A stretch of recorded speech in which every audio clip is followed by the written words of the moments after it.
morning, and thank you all for coming. I welcome the members of the media who are here, and again, as often to have the case today, I welcome Joseph, my stalker, with the Boswell campaign, in the Coca-Cola shirt back here.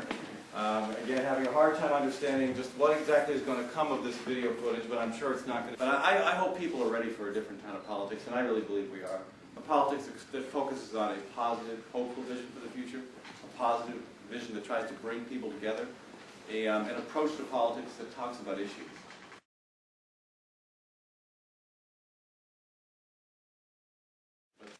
I can say with absolute confidence that I would not have voted to go to war in Iraq in October of 2002. And in fact, at that time, I was involved in activities in opposition to the looming threat of war.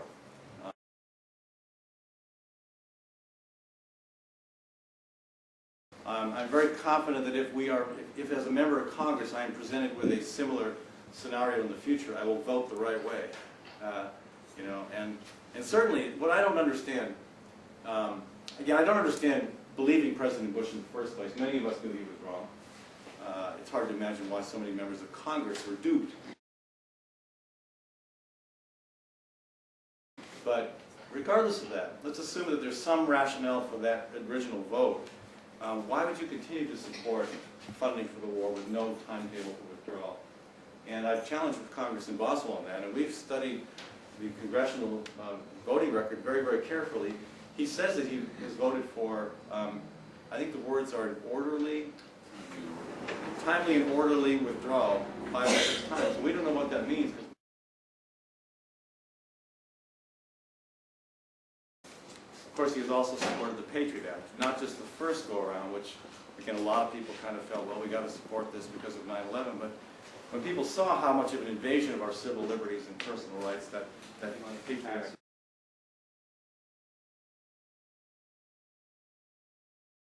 The thing that is so frustrating, aside from his voting record with Representative Boswell, is that he will not ever directly answer a question or concern. And I could have great respect for somebody I disagree with. I could enter into a dialogue with somebody I disagree with. So I am here to just beseech you that hopefully you get this thing, but then be brave. We love you.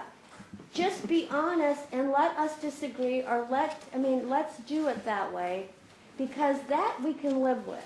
And I think most people would feel this way.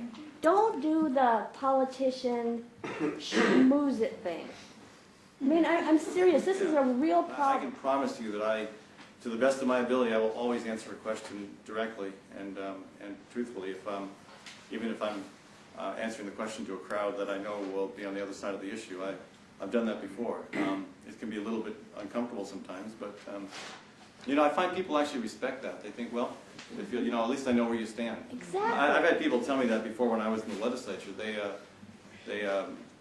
voted for me, even though they didn't agree with a lot of my issues, just because they knew they could be confident about getting a straight answer. So I think you're right.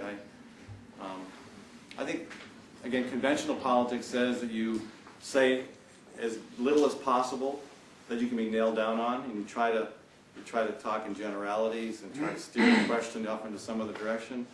I think people are sick of that type of politics.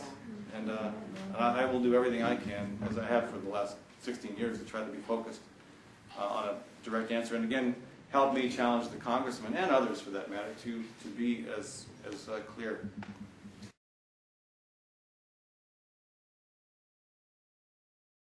But I think we really have a right to listen to you and Leonard Boswell discuss in a public forum the issues, and to be clear on those issues. What's it going to take, do you think, that they have him sit down and discuss with you, so we can hear him in a public forum what his views are and what yours are? Well, a letter to the editor from David Drake. And all of you should encourage both of us to be willing to engage in debates. I certainly am willing to do that, and we've received a request for seven debates. Let's take a vote. How many here would like to see a debate? Let the press note that we believe there should be an opportunity for us to hear the two candidates. The more we can do to help I will not go negative. I will never say something bad about Congressman Boswell. I will never criticize him on a personal level. I want to talk about the issues, and I will do my best to be as precise and factual as possible about where I see us disagreeing on the issues.